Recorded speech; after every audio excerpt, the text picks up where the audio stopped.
I want to start by telling you what a gray whale sounds like when it's content. Not happy the way we use the word. I mean settled.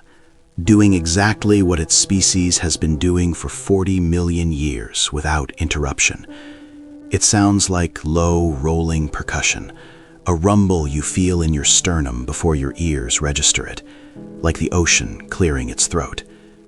I'd been falling asleep to that sound for 3 years on the Prospect, my research vessel anchored off the Aleutian coast.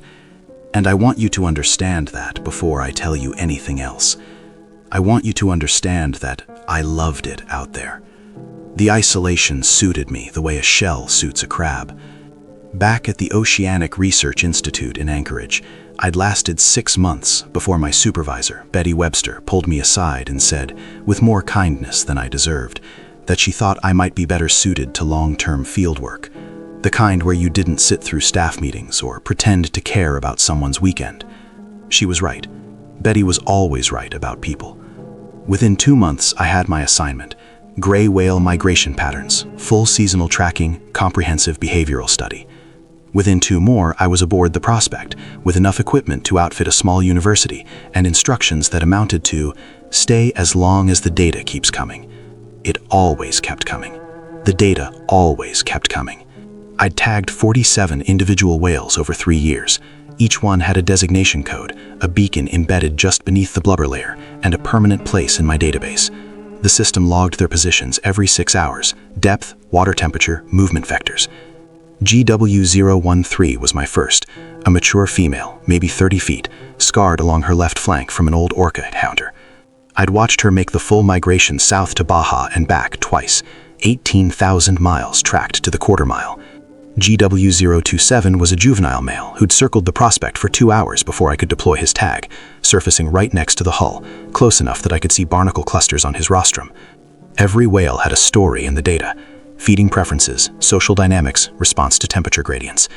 I knew them better than I'd known most people in my life. My crewman Zachary, weathered, careful, mid-50s, running 3-month rotations handling mechanical work, once asked me why I bothered learning the individuals. "They're data points," he said. "You're studying populations." Why care which specific whale is which? I'd never found a good answer. The patterns only emerged when you understood the individuals. You had to know each whale, track each route, log each exception. That was where the real science lived. In the details, in the things that didn't quite fit. That's what made it so much worse when they started to disappear. The first one was GW032, a mature female I'd tagged 14 months prior.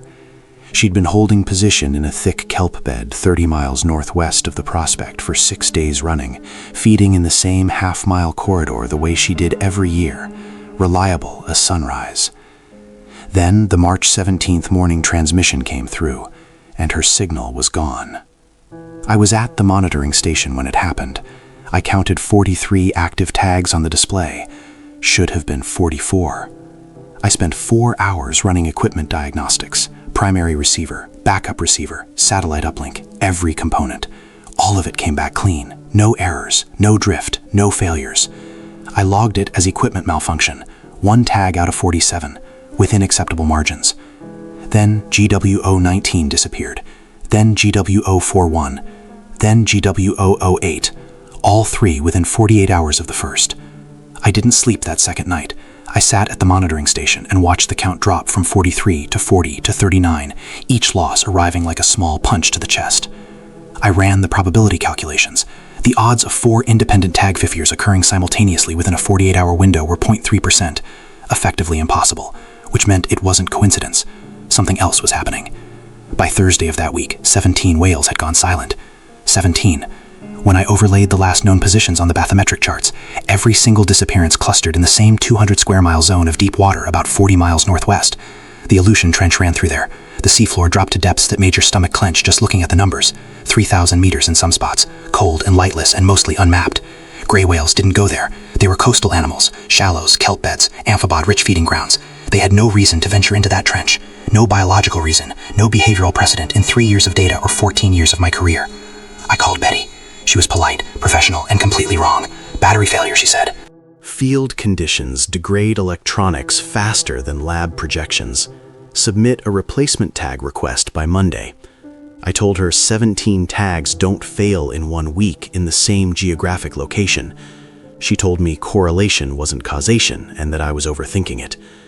The line went dead, and I stood in the cabin holding the satellite phone and staring at 17 blank rows in my database, knowing with the certainty that lives below rational thought that something terrible was happening beneath the surface of that water.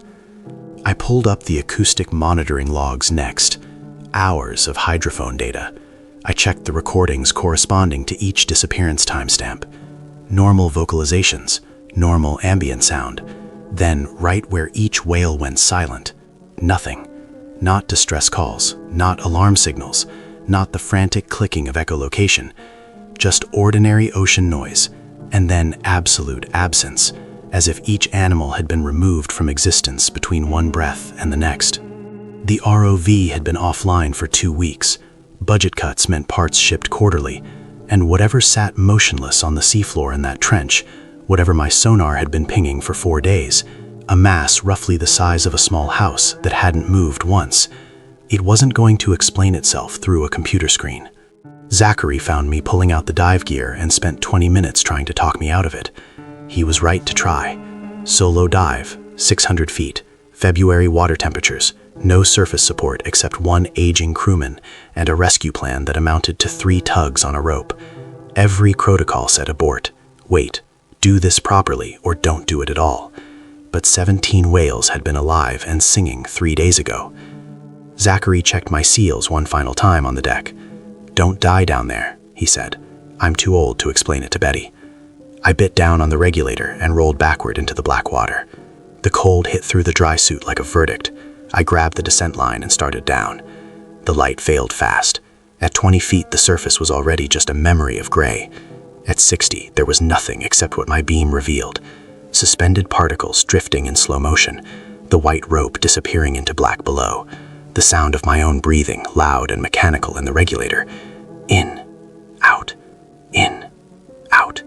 The numbers on my depth gauge climbed. 100 feet, 200, 300. At 400 feet, the darkness had weight. It pushed back.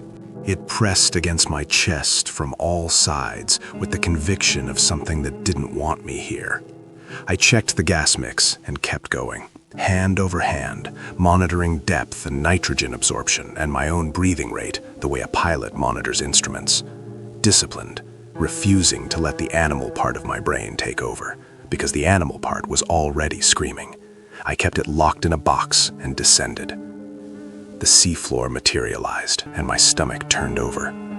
I hung on the line 10 feet above the bottom and tried to make sense of what my lights were showing. Bones, white against dark sediment, stark and completely clean. Whale bones. A skull, gray whale, unmistakable shape, lying on its side with the jaw articulated open. Ribs the size of structural beams extending into darkness on both sides. Vertebrae in a line. Another skeleton 5 yards left, another beyond that. I descended the last 10 feet, my fins touching bottom, sediment blooming upward in slow, pale clouds, and I started counting, because counting was the only framework I had. 1 gray whale, approximately 40 feet, skeleton fully articulated, bones completely clean. No tissue, no blubber, nothing but bare calcium carbonate. 2, a humpback, smaller, juvenile. 3, another gray, perfect, like something from a museum. I moved forward along the basin floor, light sweeping left and right, and kept counting. 4, 5, 6, 7. Humpbacks, grays. 1 enormous structure I recognized as a fin whale, 60 feet, every bone in anatomical position. 10, 12, 15.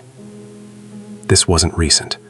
Bones this clean took months of biological stripping. Hagfish, sharks, bone-eating worms, entire communities processing a carcass for decades. But these surfaces were bare. Not a single organism visible anywhere. Just clean white calcium on dark sediment, silent and preserved as specimens. 18, 20, 22. I counted a calf. Couldn't have been more than 20 feet. The bones looked fragile and deliberate, and completely wrong. And then I stopped counting and looked at the hole. I turned slowly, sweeping my light in a wide arc. The skeletons weren't scattered. They weren't distributed by current or chance. They formed a spiral. A perfect, deliberate, mathematical spiral, curving inward from the edges of the basin toward a central point about 30 yards ahead. Each carcass positioned with methodical precision, spacing nearly uniform, ribs aligned, skulls oriented inward toward the center. The way the hours are arranged on a clock face.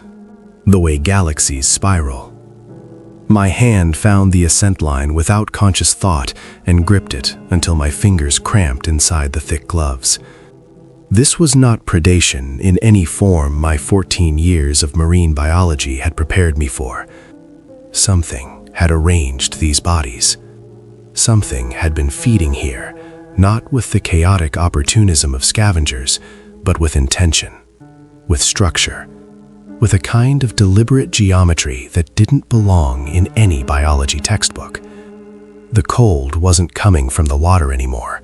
It was emanating from inside my own chest. Whatever had done this was still here. I felt it before I saw it. The water thickened, not gradually, all at once, like something vast had changed the physical properties of the space I occupied.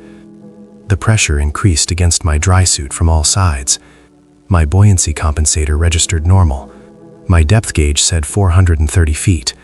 But my ears ached with pressure that felt wrong, felt deeper, felt like the ocean itself was being compressed inward around something getting closer. I pulled on the ascent line. My arm moved in slow motion, fighting resistance that hadn't existed 30 seconds ago. Then my headlamp caught the first pale shape sliding through the dark at the edge of my beam.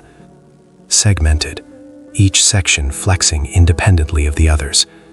The color sat somewhere between old bone and the flesh of things that have never seen light. It moved through the water with hydraulic precision, each segment contracting in sequence, propelling the body forward with almost no displacement, efficient in a way that only comes from immeasurable time spent in a single environment. My light traveled along its visible length, 20 feet, maybe more, disappearing into blackness on both ends. No end to it that I could see in either direction. And then it turned, and the head came around, and the beam caught it square. No eyes, no sensory structures I could name, just smooth, pale tissue over a skull that tapered to a blunt point, and a mouth that ran nearly the full length of the visible body. Not a jaw, a feeding apparatus, a gullet lined with rows of teeth that curved backward, translucent, needle fin, hundreds of them arranged in spiraling patterns that descended into a throat wide enough to swallow a whale calf in a single, unhurried motion.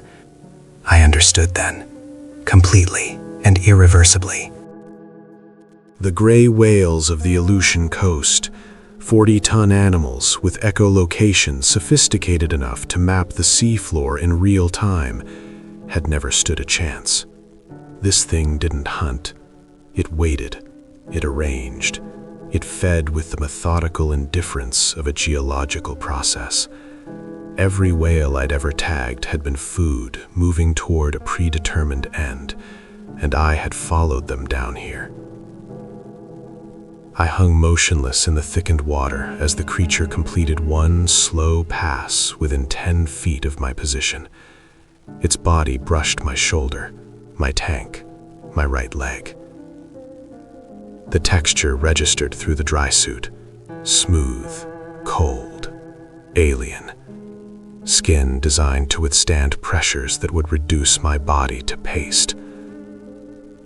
I could feel the quality of its attention, the way you feel eyes on you in a dark room. It was measuring me, deciding, and then it decided. I felt the decision as a change in the water pressure, a slight easing. Too small, not worth the expenditure. It turned away with that same terrible patience and disappeared into the black below. And I climbed. I climbed with both hands on the line and every muscle in my legs and lungs that felt scraped hollow, and I didn't stop until gray sky exploded across my vision, and I broke the surface gasping 3 miles from where the prospect sat waiting. They pulled me out hypothermic and incoherent, babbling about spirals and pale flesh and bones arranged with mathematical precision on a floor no one was supposed to reach. A Coast Guard swimmer named Willow kept me afloat until the cutter arrived. Her incident report, which I read later, described my condition as consistent with severe hypothermia and possible nitrogen narcosis. Subject incoherent. Recommend psychiatric evaluation. Betty had my resignation form ready by the time medical clearance came through. She put the dive computer on the desk between us, 7 minutes at 530 feet according to its log, and asked me to explain it. I couldn't. I told her the sensor had malfunctioned. She told me the medical exam showed no decompression sickness, no nitrogen buildup, no physiological evidence that I had done anything I claimed.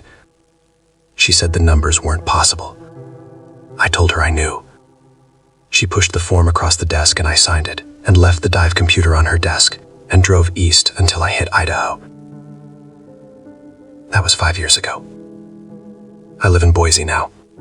Data analyst at the university. Climate modeling. Precipitation trends. Snowpack measurements. Nothing that touches the ocean. I check the NOAA Marine Mammal Database every week because I can't stop. Population estimate for grid square 77 Delta, my old territory, sits at 11 whales, down from 68 when I first arrived. 11 and dropping, slow and methodical and patient, exactly the way a process without urgency reduces a number that doesn't matter to it.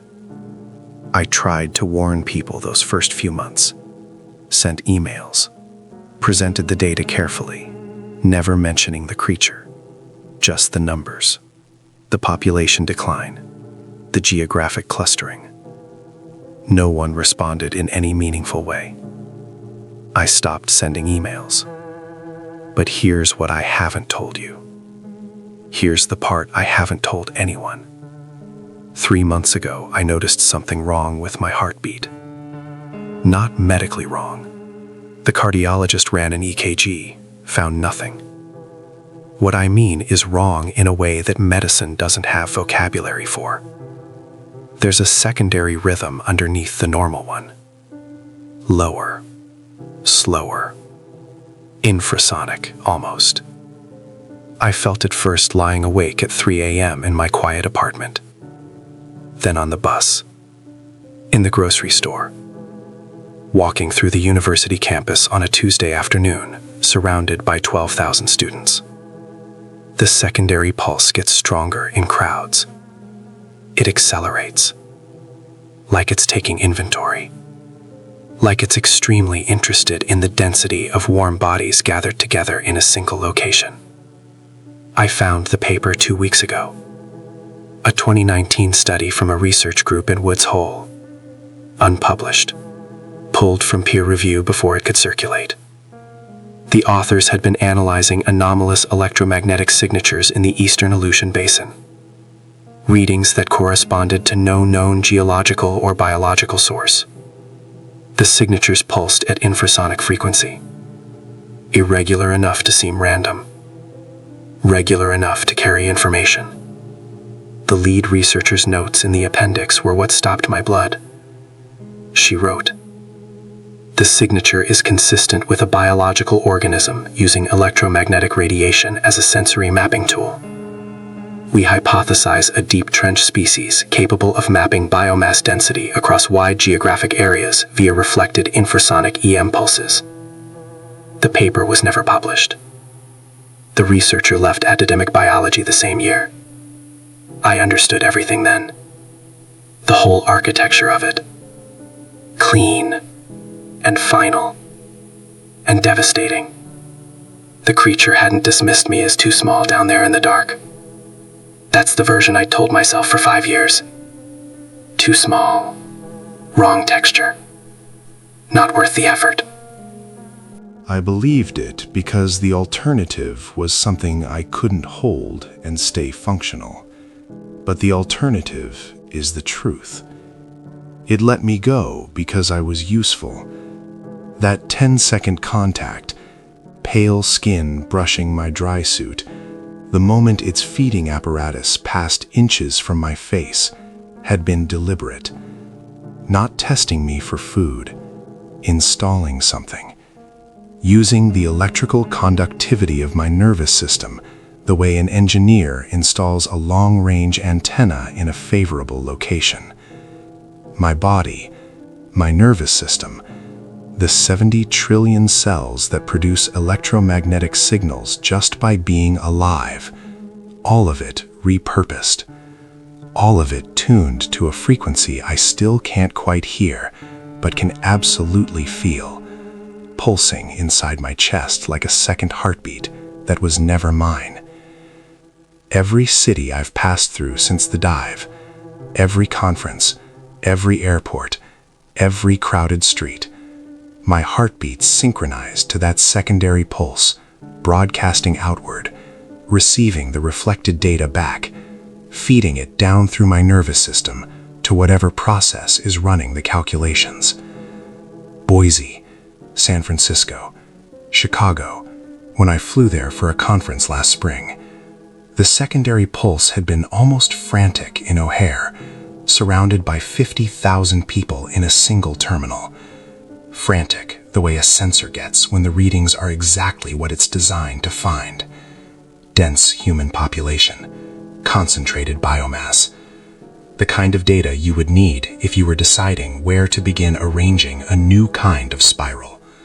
Not made of whale bones, not on the seafloor where no one goes, made of something else, in places where everyone goes, in a pattern that's already been designed and just needs the data points confirmed. The whale graveyard I found at 600 feet wasn't the beginning of something. It was the practice run, the proof of concept.